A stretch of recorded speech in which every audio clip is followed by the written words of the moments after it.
ये जो आपको भगवत प्राप्ति में रुचि नहीं उत्पन्न हो पा रही, भजन में अधिक लगन नहीं हो पा रही है, उसका कारण है तुम्हारी देह प्रियता और तुम्हारे देह संबंधियों की प्रियता। बड़ा सुख मिलता है हृदय को जब देखना हृदय में ये कौन है, ये अमुक है, ये अमुक है, रिश्ते नाते, ऐसा जब देखते हो तो कैसा लगता है। और जब प्रियाजू की बात होती तो कैसा लगता है। क्या प्रियाजू किसी रिश्तेदार जैसा सुख, किसी नातेदार जैसा सुख प्रियाजू से मिलता है क्या? और जबकि सच्चा रिश्ता नाता केवल प्रियाजू से। प्रियालाल पराये लगते हैं और ये मौसी मौसा फूफा फूफी फू जो माया में उड़ जाने वाले हैं, ये संबंध ऐसे घने लगते हैं। असली रिश्ता इतना छोटा, इतना कमजोर, और नकली रिश्ता इतना जोर का कि असली रिश्ता फीका पड़ जाए। यही तो बात होती है, यही तो परीक्षा होती है तुम्हारी कि तुम्हारा प्रिय कौन है, गुरुदेव, इष्टदेव या संबंधी। बस राधे श्याम, आप इस समय तो नहीं मिल सकता है हमारे वाणी पाठ का समय, यदि आपको मिलना है तो आप हम समय देंगे, फिर आप आइए। कौन सा ऐसा दृढ़ संबंध जो हमारे प्रिया प्रीतम से भी श्रेष्ठ हो। प्रवचन खूब सुन रहे हैं, परिवर्तन बिल्कुल 100 में 1% नहीं है। रिश्ते नाते का संबंध, देह का संबंध ही नहीं। उन्मत्तवाचः प्रायः परिमुषित धियो मायया अनर्थ बीजम। नहीं समझ पा रहे। ये संबंधी, मित्र, रिश्ते नाते जो शब्द है उसको उन्मत्त कहते हैं पागलों के वचन। पागलों के वचन नहीं सुनने चाहिए। कैसे पागल? मोह मदिरा का पान किए हुए लोग हैं। मोह मदिरा ये केवल धाम है वृंदावन, इसलिए कोई जान पाया कि हम जिंदा हैं कि नहीं, पीछे कोई जान नहीं पाया कि जीवित है कि नहीं है, मृत्युलोक में हैं भी कि नहीं है, कभी नहीं। उन्मत्त प्रायः वाचः परिमुषितो धियो माया अनर्थ बीजम। हम इष्ट के संबंध के लिए अनंत जन्मों से भ्रमित होकर भटकते रहे। अब इस जन्म में नहीं, दबाव, रिश्ते का दबाव, परिवार का दबाव, संबंध का दबाव, तो भगवत संबंध कहां रहा? भगवत संबंध कहां रहा? यही श्री जी देख रही हैं। आगे चलकर जो दुर्दशा होगी उसे नहीं समझ पाओगे, वो हमें दिखाई दे रही, तुम्हें नहीं। इसलिए बिल्कुल संभल जाओ, अब भी संभल जाओ। बार बार कहते हैं उन्मत्त प्रायवाचः परिमुषितो धियो माया अनर्थ बीजम। ये अनर्थ का बीज बोने वाले परिवार के जन होते हैं। अनर्थ का बीज ये उन्मत्त मोह मदिरा का पान करके बात करने वाले होते हैं। इनकी बातों में ममता मोह की गंध है, जो तुम्हारे हृदय की भागवतिक संबंध की सुगंध को छीण करना चाहते हैं। कोई भी हो, स्वार्थम मत्वा कृतार्था अथन सुख विवेकादयो अग्राह्य वाचा। ये अविवेकी हैं, स्वार्थ भरे लोग हैं, इनकी बात को कभी नहीं सुनना चाहिए, क्योंकि विवेक रहित हैं। अग्राह्य, इनकी बात को न सुनना चाहिए न मानना चाहिए। अमुक संबंध केवल भगवत संबंध से, अन्यथा नहीं। अगर आप हमारी श्री जी से नहीं जुड़े हैं तो हम आपकी तरफ आंख उठा के नहीं देखेंगे। श्री जी से जुड़े हैं तो आपको हमारी तरफ देखने की जरूरत नहीं। श्री जी की तरफ देखो, हम अपने आप देख लेंगे। व्यवहारिक संबंध में कहीं किसी भी तरह का कोई प्रवेश नहीं है। श्री जी का संबंध उन्मत्त प्रायवाचः परिमुषितो धियो माया अनर्थ बीजम स्वार्थम मत्वा कृतार्था अतन सुख विवेकादयो अग्राह्य वाचा। ये संबंधी, ये रिश्ते नाते, ये मोह मदिरा का पान करके ऐसे वचन बोलते हैं कि फिर संसार की ममता जागृत हो जाए। ये मोहित करने वाली, हमारी परमार्थ की वृत्ति का नाश करने वाले होते हैं। ये अनर्थों के दुख का बीज बो देते हैं। ये विवेक रहित बोलते हैं, इसलिए इनकी बात अग्राह्य वाचा, इनकी बात सुने मत, नहीं तो परमार्थ भ्रष्ट हो जाएगा। बहुत सुंदर किसी किसी के परिवार के जन, कल एक हमारी श्री जी की सेवा में रहते हैं उपासक, उनकी माई, तो उन्होंने कहा कि जब हम बेटे से बात करने के लिए यहाँ निवेदन किया और बेटा मिला, तो उसने मुंह फेर करके कहा कि अगर आप हमारी माँ हो तो दोबारा हमसे मिलना मत। बोले मुझे अच्छा लगा, आंसू भरे थे आंखों में, मुझे अच्छा लगा कि मेरी कोख पावन हो गई। और आज से मैंने भी निर्णय लिया है कि मैं कभी सामने नहीं जाऊंगी और आशीर्वाद दूंगी कि वो नित्य निरंतर श्री जी की सेवा में आपकी आज्ञा में रहे। उनका धन्य है तू माँ, तू धन्य है। अगर और बहुत ही स्वभाव सुशील, बहुत ही अच्छा लगा बात करके कि माँ हो भगवान माँ दे तो ऐसी माँ दे जैसी कल वो मिली, एक भी ममता की बात नहीं। बोले हमने भी निश्चय किया, मुझे भी अच्छा नहीं लगा कि मैं अपने बेटे को मोह से ग्रसित नहीं करना चाहती, परमार्थ में आगे बढ़ाना चाहती हूँ, तो मैं कभी सामने न जाऊं। मैंने भी निर्णय लिया। तुमका धन्य है तुम्हारा। जो सेवक जी ने कहा नाम प्रसंग कहे तो उपदेश, वो धन्य देश है, वो धन्य कुल है, धन्य सुतात धन्य सो माय। तो है मैया तू उसी माय में आ गई जिसको सेवक जी धन्य कहते हैं। अरे धन्य है उसका गर्भ जिसके गर्भ से भगवान का महाभागवत पैदा हुआ। और तो सब न जाने कैसे कैसे संतानें उत्पन्न होती हैं और वो भगवान से विमुख नाना प्रकार के आचरण करके अपने आप को दुर्गति और माता पिता देख देख कर जलते रहते हैं। ये बात बहुत ध्यान से समझ लो जो ये श्लोक कह रहे हैं। ऊपर वाले श्लोक में बताया अपनी निष्ठा की युगल सरकार हमारे इतने सुंदर हैं कि करोड़ करोड़ कामरति मूर्छित हो जाए, लक्ष्मी नारायण भी शोभा देख करके ललचाने लगे, ऐसे हमारे उपास्य देव श्यामा श्याम है। हमारे श्यामा श्याम में रति किनकी नहीं हो सकती, जो विषय विष के कीड़ा बने हुए हैं, या जो ब्रह्मबोध के द्वारा मोक्ष प्राप्त करना चाहते हैं, या जो जीवन भर भोग भोगा बुढ़ापे में सोचते हैं हम प्रेमी हो जाएं। चिंतन वही है 60 70 80 वर्ष का भोगों का। अब चिंतन बदलना बहुत कठिन, कोई महापुरुष चमत्कार कर दे तो बात अलग। ये हमारी बात उनकी समझ में आएगी जो शरणागत है श्री जी के और प्रारंभ से अभ्यास कर रहे हैं अपने मन को प्रियालाल में लगाने का, रसिकों की कृपा का। तो चंदी वृंदावन आशा, उनके अंदर वृंदावन में विराजमान प्रिया प्रीतम से मिलने की आशा जागृत हो जाएगी। कह रहे हैं अब इसमें बचाव पक्ष क्या करना है। उन्मत्त प्रायवाचा परिमुसितो धियो माया अनर्थ बीजम, बुद्धि में ऐसा बैठा लो कि ये जितने प्यार करने वाले संसार के संबंधी हैं ये अनर्थ कर देंगे। अनर्थ क्या, हम जिस मन इंद्रियों को चुरा कर संसार से प्रिया प्रीतम में लगाना चाहते हैं ये पुनः वहीं लगा देंगे संसार में, पक्का। इनका प्रभाव ऐसा होता है, ये नहीं मानने वाले।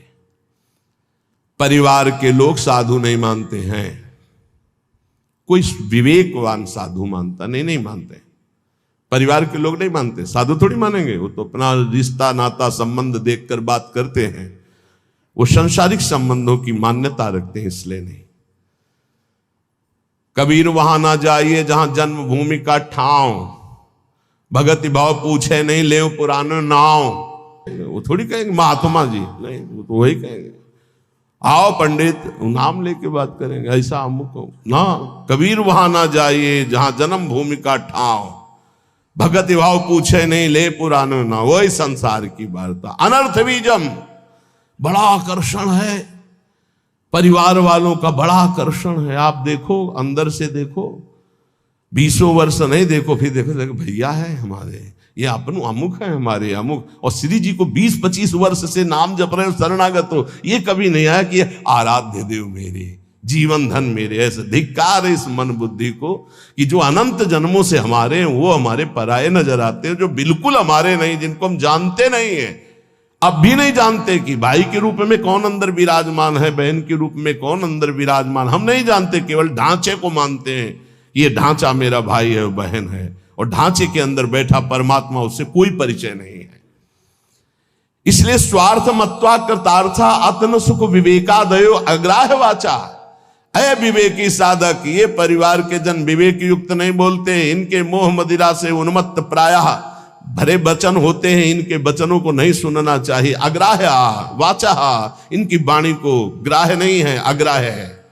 स्वीया सर्वे जिघान संत्य बहुमृषा स्नेह पास निबद्ध, ये झूठी झूठी बातें बोल करके केवल स्नेह पास में बंधा लेते हैं और ऐसे बांध लेते हैं कि छूटना मुश्किल हो जाता है। महापुरुषों का आश्रय लेने से एक बात ध्यान रखना, एक अद्भुत उमगन जागृत होती, उस उमगन को तपस्या के द्वारा संभाला जाता है, नहीं गिरा देगी। अब ये कोई कैसे समझ पाएगा कि महापुरुषों की कृपा से जो आनंद की उमगन होती है, अगर उसको तप के द्वारा न रोका गया तो गिरा देगी, पक्का गिरा देगी। ये बड़ी सूक्ष्म बात है, सबको समझ में नहीं आएगी कि महापुरुषों के संग की कृपा उसको गिरा कैसे देगी। भगवदानंद की जब अनुभूति हो तो उदासीनता बाहर इतनी हो जानी चाहिए कि तुम्हें देखना कोई पसंद न करे। ध्यान रखना, यह अनुभव की बात कह रहा हूं। जब आनंद की उमगन हो भगवदानंद तो एकदम उदासीन हो जाना, मन बहिर्मुख बिल्कुल न होने पावे, किसी से अपनापन न होने पाए, तो वो भूमिका बदल देगा। महापुरुषों के संग से बिना साधन के भी आनंद की उमगन होती है। उस आनंद की उमगन को बिल्कुल वैराग्य और तप के द्वारा सहा जाता है, तब वो जाके महानता को प्राप्त हो, वो समझ नहीं पाए। तो यहां ये कह रहे उन्मत्त प्राय वाचा परिमुसितो धियो माया अनर्थ बीजम। ये जो कह रहे हैं इसको बात समझ लो, यही तुम्हारे जीवन का पतन कर देगी, चाहे गृहस्थी में चाहे विरक्ति में हो। इस बात को अच्छे से समझना। उन्मत्त प्राय वाचा परिमुसितो धिया माया अनर्थ बीजम। एक बार जब परिवार के जन सामने हो और तुम उनमें भगवत भाव प्रणाम करके अपनी भाषा बोलना वैराग्य की, फिर देखना तुमसे कौन प्यार करता है। तुम उनकी भाषा में मत आ जाना, अपनी भाषा में बोलना जो साधु की भाषा होती है, फिर तुम्हें असलियत में समझ में आएगा कि कौन प्यार करता है, कोई नहीं। जब तुम उनकी भाषा बोलते हो तब बात, अपनी भाषा में सदैव हो भक्त, अपनी भाषा में। ये जीवन अब ऐसा दांव नहीं हमें चूकना कि इस जन्म में मुझे भगवत प्राप्ति न हो। ये बहुत अंदर की बात समझ लेना। उन्मत्त प्राय वाचा परिमुसितो धियो माया अनर्थ बीजम, बिल्कुल 100%। अगर पारिवारिक मोह के जाल में फंस गया, चाहे गृहस्थ हो चाहे विरक्त हो, निकल नहीं सकता, इतना बड़ा जाल है। स्वार्थम मत्वा कृतार्था अतन सुख विवेकादयो अग्राह्य वाचा। कैसे तुम्हें बताए, बाहर थप्पड़ लगता है तो उसके लिए औषधियां होती, लेकिन जब हृदय की मार होती तब कोई औषधि नहीं होती। इसलिए आपसे प्रार्थना कह रहे, अब भी संभल जाओ, अब भी संभल जाओ। तुम्हारा वैराग्य स्वरूप है तो तुम लोग अपने वैराग्य की इज्जत की रक्षा करो। समझ में आना चाहिए कि वैराग्य का स्वरूप क्या होता है। परिवार वालों को, संसार को भी समझ में आना चाहिए। आपका अपने ठाकुर सेवा, अपनी भगवत सेवा, अपने दिनचर्या इतना महत्व हो कि सामने वाला 1 घंटे दरवाजे पे खड़ा रहे और सोचे कि क्या इनकी भागवतिक रति है। ऐसे संकेत में श्री जी आपको समझा रही हैं। स्वार्थम मत्वा कृतार्था अथन सुख विवेकादयो अग्राह्य वाचा। ये विवेक रहित बोलने वाले संसार के अग्राह्य वाचा, ये नाशवान शरीरों का संबंध तुम्हें अविनाशी बना देगा, तुम्हारा साथ देगा। ये मरण धर्मा शरीर है, अविनाशी परमात्मा की शरण छोड़कर इनके इंद्रियों की गुलामी के लिए किसी व्यक्ति वस्तु का आश्रय धिक्कार है। जीवन हम कामी हैं, क्रोधी हैं, लोभी हैं, लेकिन श्री जी लालजू को छोड़ दें, ऐसा तो हो ही नहीं सकता। इतना तो रख लो, इतना तो रख लो, हमारी बात तो समझो। हम नीचता नहीं छोड़ सकते तो श्री जी को कैसे छोड़ सकते। हम नीच हैं मानते हैं, हम पतित हैं मानते हैं, लेकिन हम आपको नहीं छोड़ सकते। हमारा स्वभाव नहीं छोड़ सकना, हम नीचता नहीं छोड़ सके, काम नहीं छोड़ सके, तो नाथ आपको कैसे छोड़ सकते हैं। अब आपके गले पड़ गए, अगर हम कामी हैं तो आपके हैं, पतित हैं तो आपके हैं, आपको नहीं छोड़ सकते। इतना तो पकड़ लो यार, इतना तो पकड़ लो। हम संसार को पकड़े हुए हैं, माना नहीं छोड़ पा रहे, लेकिन हे संसार के स्वामी, हम आपको भी नहीं छोड़ पाएंगे। अब नहीं हो सकता कि मैं आपको छोड़कर संसार का पूर्ण आश्रय ले लूं, पर संसार को छोड़कर आपका पूर्ण आश्रय ले लूं, इतनी भी सामर्थ्य नहीं रह गई। तो कम से कम प्रभु को तो पकड़े रहो। लेकिन अनर्थ वाचा, ये जो प्रिय बोलने वाले, इनसे बड़ा दुश्मन कोई नहीं है। कोई विरला होता है जो प्यार का अर्थ समझता है, अपने प्यारे के सुख में निमग्न रहना। वो तो केवल सच्चिदानंद भगवान ही जानते, दूसरा कोई नहीं। प्रीति की रीति रंगीलों ही जाने, ये संसारी जानेंगे। ये अपने स्वार्थ के बसीभूत, ये अपनी वासनाओं के कीड़े, ये प्रीति को जानेंगे, ये प्रेम को जानेंगे। तुम्हारे हृदय को छलनी कर दें, अगर अब बात नहीं मानोगे तो बाद में पछताओगे। हे सिंहवत जीना सीखो, सियारवत अगर जीवन जीना है तो इनके अनर्थ वचनों में लग जाओ। ये तुम्हें रुपया दे सकते हैं, तुम्हारा बैंक बैलेंस बढ़ा सकते हैं, लेकिन तुम्हारे हृदय की भोग वासना को नहीं मिटा सकते। और भोग वासना नहीं मिटी तो चक्रवर्ती सम्राट भी एक महान दरिद्र है, क्योंकि उसके अंदर असंतोष है, भोगों की आशा है। और फिकर फारी फकनी करे ताको नाम फकीर, कोई चिंता नहीं, कोई परवाह नहीं, इससे बड़ी कोई स्थिति नहीं होती। वही तुम्हें गुरुदेव देना चाहते हैं। इसलिए स्वीया सर्वे जिघांस्यत्यः बहुमृषा स्नेह पाशैर निबद्ध। देख लो, हम एक साधिका की बात करते हैं। भाई जी महाराज के प्रवचन सुनकर के एक साधिका ने भाई जी को गुरुदेव माना। कभी नहीं देखा था, केवल कल्याण पत्रिका पढ़ी और भाई जी के वचन पढ़े और गुरुदेव माना। भाई जी की छवि कहीं से पता लगी तो मंगाकर अपने सिंहासन पर विराजमान, रात दिन दरवाजा बंद, घर के सदस्य उसे भोजन दे देते, बस दरवाजा बंद। नवयुवती भाई जी की छवि रात। एक दिन उसके अंदर इच्छा आई, क्या मैं अपने गुरुदेव को कभी भर नेत्र से देख सकती हूं सामने से? वो सत्य सच्चिदानंद में मेरे गुरुदेव क्या कभी चलकर मेरी कुटिया में? असंभव। किसी नगर के किसी एक घर में बंद वो रात दिन गुरुदेव के अनुसार भजन करती, और इच्छा जागृत हुई कि भाई जी कभी चलकर हमारे दरवाजे पर आएंगे। पर जाकर जही कर सत्य सनेहु, सोते ही मिले न कछु संदेहु। भाई जी तीर्थ यात्रा के लिए एक ट्रेन निकलवाई थी जिसमें सब भक्त थे। वो एक स्टेशन पे रुकी, अचानक आकर्षण भाई जी का हुआ। स्टेशन से स्वयं अकेले उस नगर में गए, और वो तो अलौकिक दिव्य महापुरुष, उसके घर गए, दरवाजा खटखटाया, किसी से पूछने की जरूरत नहीं, बिना तार का तार। किसी की हिम्मत नहीं थी कि उसका दरवाजा खटखटा दे। केवल समय भोजन का वो परिवार के लोग खिड़की से दे देते थे, और उसका अपना अटैच था, तो कभी बाहर ही नहीं निकली, कभी किसी को चेहरा ही नहीं दिखाती थी। उसको लगा ऐसा कौन जो दरवाजा खटखटाता है, तो एक स्नेह का आकर्षण, ऐसा लगा कि या तो श्री कृष्ण है या तो भाई जी है। कि तुम रामदीन अनुरागी, कि तुम हरिदासन मां कोई, मुरे हृदय प्रीति अति हुई। जैसे विभीषण जी को लगा या तो कोई बहुत बड़े हरिदास हैं जो सामने, या स्वयं हरि हैं जो विप्र रूप में है, या तो कोई बहुत बड़े भगवान के भक्त हैं, या तो स्वयं भगवान है कि मेरे हृदय। ऐसे उस देवी का हृदय बोला या तो श्री कृष्ण साक्षात आए हैं या तो भाई जी आए हैं। बिना हिचक के दरवाजा खोला तो जिनकी छवि थी वही सामने खड़े। अब सोचो, जो वर्षों से साधना करके केवल एक बात चाह रही कि एक बार मेरे गुरुदेव चल करके मेरे को, क्योंकि मैं तो नहीं पहुंच सकती, मेरी सामर्थ्य नहीं, एक बार वो आज जे देखा चश्मा लगा, धोती कुर्ता ऐसे। अब वहां नेत्रों से बात होती, बोलने की हिम्मत नहीं रहेगी। अंदर गए, दरवाजा बंद, रो पड़ी चरणों में। भाई जी ने कहा कि श्री कृष्ण की अपार कृपा आप पर है। कहा बस अब मुझे और कोई श्री कृष्ण नहीं चाहिए, हो गया।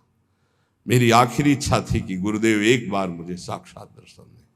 थोड़ी देर बैठ, उसने कहा मेरी एक प्रार्थना है, अब आप दोबारा कभी यहां बताइएगा। भाई जी ने कहा ऐसा क्यों कहा? बोले आप जब आओगे तो अब हजारों लोग आएंगे, और मैं ये नहीं जानती कि आप भी अब जान पावे कि मैं आपको कितना प्यार करती हूँ। ये जीवन सिर्फ आपके लिए है, और आपके लिए होते हुए भी आप भी न जान पाए कि मैं आपको कितना प्यार करती हूँ। बस जैसे अभी तक थी वैसे ही रहना चाहती हूँ, अब दोबारा कभी भाई। तो भाई जी ने उसके लिए पद लिखा है, पद रचना की। और पूज्य राधा बाबा से जब ये बात कही तो राधा बाबा ने इसे प्रकाशित किया नहीं, भाई जी इसे प्रकाशित भी नहीं करते, कि धन्य है वो देवी जो ऐसी एकांत पूरा जीवन भजन करके पूरा कर दिया, कोई जान नहीं पाया उसको। जो अपने आराध्य देव के लिए इतनी गुप्त आराधना की जा सकती है, फिर हमें संसार और संसार के संबंधों से क्या। इसलिए ये जीवन हमें केवल भगवत प्राप्ति के लिए। स्वीया सर्वे जिघांस्यन्त्यः बहुमृषा स्नेह पाशैर् निबद्ध। ये स्वजनगण अत्यंत झूठे स्नेह पाश में बांध करके तुम्हें मार देंगे। जिघांस्या, तुम्हें मार देंगे। मान लो कैसे मारा जाता है, ये तुम नहीं जान पाते हो। माया बहुत विचित्र है, बहुत विचित्र है, ये देखा है। इसलिए प्रार्थना है बहुत सावधान, बहुत सावधान। परिवार के लोग अच्छा समझते हैं। जब आप भोगों को स्वीकार करेंगे, भोगों में उतरेंगे, रिश्ते नातेदारों में उतरें, उनको बहुत अच्छा लगेगा। क्योंकि माता आपसे प्यार करती है, पर दो चीजें देखती है, आपका पेट भरा है, आपको अच्छी नींद आती है, आपकी भोग सामग्री पर्याप्त है, बस इतनी उसकी ममता की वृत्ति, इसके आगे वृत्ति नहीं। और गुरु एक बात देखता है, तुम्हारा देह राग कम हो रहा है, तुम्हारा देहाभिमान नष्ट हो रहा है, तुम्हारा भोगों से राग कम हो रहा है, तुम तपस्या में आगे बढ़ रहे हो, तुम जितेंद्रीय हो रहे हो, तुम्हें भोग कोई प्रिय नहीं लग रहा, धन्यवाद, चलो आगे। गुरु स्वरूप में स्थित करता है, माता पिता देहाभिमान में पुष्ट करते हैं। इसलिए बहुत होश में। स्वीया सर्वे जिघांस्यन्त्यः बहुमृषा स्नेह पाशैर् निबद्ध है। श्री वृंदारण्यायः महामहित समाजात कदा निश्चितस्त्वाम। हे भाई, वृंदावन में केवल रसिक समाज को अपना समझो, उनको पाकर आश्रित हो जाओ, और सब अनिष्टकारी समाज है, अनिष्टकारी। कोई तुम्हारा इष्ट प्राप्ति में सहयोगी नहीं है, सब इष्ट में बाधक हैं, इष्ट में बाधा पहुंचाने वाले हैं, और कोई नहीं। एक बात अच्छे से समझ लो, अगर हमारी कहीं दुर्गति होती है तो देह और देह संबंधी भोग और देह संबंधी रिश्ते नाते यही दुर्गति का कारण बनते हैं। इसलिए हे उपासक, अपने ऊपर कृपा करो, अपनी दिनचर्या अपने इष्ट के बराबर किसी को मत मानो। इष्ट और इष्ट की दिनचर्या तुम्हारी इतनी प्रवीण, इतनी सुदृढ़ होनी चाहिए कि हम समय देंगे तुम्हें मिलने के लिए, हमारी रुचि होगी तो। तुम्हारे समय में हम अपने समय को बर्बाद नहीं करने, लेकिन समय बर्बाद पहले ही कर रहे, उनके समय का महत्व क्या रहा। साधक चाहे गृहस्थ हो या विरक्त हो, उसकी दिनचर्या भगवान है, और उस पर ध्यान दिया जाए, उस पर दृष्टि दी जाए। चाहे जितनी जैसी शरीर की परिस्थिति हो, यदि दिनचर्या को भगवान माना है तो वो भगवान अदीप सामर्थ्य देते हैं, वो दिनचर्या होती है। ये बात हमारी प्रार्थना मान लो, ये दिनचर्या तुम्हारी भगवान है, इसे मानो, इसे स्वीकार करो। पर नहीं, केवल मन की मनोरंजन वृत्ति पर प्रधानता रखने वाला कैसे उपासना में आगे बढ़ सकता है। इसलिए जो आप सुनते हैं उसका मनन करें। महापुरुषों के वचन अमृत हैं। बाबा, हमें बहुत क्लेश, अंदर जलन होती रहती है, ये कब मिटेगा? गृहस्थी के भी कार्य कर रहे हो तो, या साधना कर रहे हो तो, ये अंदर एक जलन होती रहती, ये कब मिटेगा? बहुत बड़े सिद्ध महापुरुष काशी के श्री हरिहर बाबा जी महाराज, ये कैसे मिटेगा? क्लेश बना रहता है, एक अशांति बनी रहती है। सब देखो, कल एक 85 वर्ष के संत भगवान आए, उन्होंने अपना परिचय बताया बहुत ऊंची जगह से सब, और कहा आपके प्रवचन सुन करके आया हूं, ऋषिकेश से आए। कहा कि मैं प्रवचन सुन करके आया हूं, मेरी आखिरी जगह रह गई है, अगर आपने ना कर दिया तो मेरी जिंदगी अब खत्म होने जा रही है। बिल्कुल आखिरी परिणाम है, आप बहुत कृपा करके निर्णय देना, क्योंकि बस आखिरी है, आखिरी भरोसा लेके आया हूं। आंखों में आंसू, त्रिपुंड लगा हुआ, वेश भगवा धारण की हुई, अवस्था 80 या 85 की। अभी एक बार कि आखिरी तो बहुत होश में, तो कहा क्या समस्या क्या है आपकी? तो कहा पूरा जीवन हो गया, तक निश्चय ही नहीं कर पाए हम कि हमको क्या प्राप्त करना है, कैसे प्राप्त करना है। ये तो बहुत बढ़िया धोखा, अभी तक चित्त का समाधान नहीं हुआ, अभी तक साधन ही नहीं बन पाया, साधन का निर्णय नहीं हो पाया, तो साध्य की प्राप्ति कैसे हो पाई? ये तो बहुत, बोले बस यही तो रोना, पूरा जीवन खत्म हो गया। अब बताओ कैसे वस्तु को? तुम कहा आप तो एक ही बात रह गई है, नाम नाम नाम, निरंतर नाम जप करते। बोले यही तो समस्या है, तुमको बस यही समस्या का समाधान है। हमारे सामने निर्णय लो, ये जपोगे ऐसे ऐसे ऐसे ऐसे ऐसे, उसी समय उनके शब्द निकले कि कुछ प्राप्त होगा कि नहीं इसकी अब कोई परवाह नहीं। इस समय जो शीतलता हो रही, लग रहा मैं निहाल हो गया, ऐसा लगता है मुझे जिंदगी की हर वस्तु मिल गई। यही सुनना, जरा ध्यान से सुनना इन महापुरुष के वचन। बाबा हमें क्लेश बना रहता है, एक जलन बनी रहती है, एक अशांति, नाप के देखो हृदय में। तो उन्होंने कहा कि राम भजन बिनु सुनहु खगेसा, मिटहि न जीवन केर कलेशा। जैसे पहला ग्रास पाते हैं तो भूख उतनी एक ग्रास की जैसी मिटती है, पर अनुभव में नहीं आती। फिर हम ग्रास पे ग्रास पाते चले जाते हैं, और जब अंतिम ग्रास की स्थिति होती है तब जाके तृप्ति का अनुभव होता है। ऐसे ही उपासक जब पहला भजन शुरू हुआ तो जलन बढ़ती है। ध्यान देना, अगर उसी समय एक कवल पवा करके रोक दिया जाए तो उसको कोई तृप्ति नहीं होगी, और परेशानी ऊपर से चित्त में हो जाएगी कि नहीं पा रहा था तो अच्छा था, अब पा रहा था तो भर पेट पाना। ऐसे ही अभी तक भजन नहीं करके विषयों में डूबे थे तो भूले हुए थे, लेकिन अब भजन शुरू किया तो अब जलन शुरू होगी। इतना नाम जप करो कि पेट भर जाए, तब जाके स्वाद आएगा। जिस दिन से भजन शुरू किया उस दिन से भाव रोग नष्ट होना प्रारंभ हो गया। व्यर्थ नहीं जाएगा, पर उस नाम का, अंतिम नाम का, जिस समय भगवत साक्षात्कार होगा उसका इंतजार करते हुए नाम जपते रहो, हर कवल खाते रहो, पेट भर रहा है। फिर जब यहां आओगे तब पता खीर कैसी है, पुआ कैसा है, पकौड़ी कैसी है, कचौड़ी उसका स्वाद तब आएगा जब आपका पेट भरने लगेगा। जन्म जन्म के भूखे हो, इसलिए नाम में स्वाद नहीं आ रहा, बिना स्वाद के पाते रहो, यही तुम्हारी अशांति को नष्ट कर देगा। राम भजन बिन सुनो खगेसा, मिटहि न जीवन केर कलेश। एक एक श्वास में जो तुम नाम जप कर रहे हो, मानो एक एक ग्रास भोजन कर रहे हो, वो तुष्टि पुष्टि क्षुधा निवृत्ति होती चली जाएगी, पर पता चलेगा तब जब आप पेट भर जाएगा। ऐसे ही जब भजन एकत्रित हो जाएगा तो संसार से वैराग्य स्वरूप का बोध और भगवान से प्रेम तीनों हो जाएंगे, तभी पूरी जलन मिटेगी, जब भगवत साक्षात्कार होगा। महाराज जी तो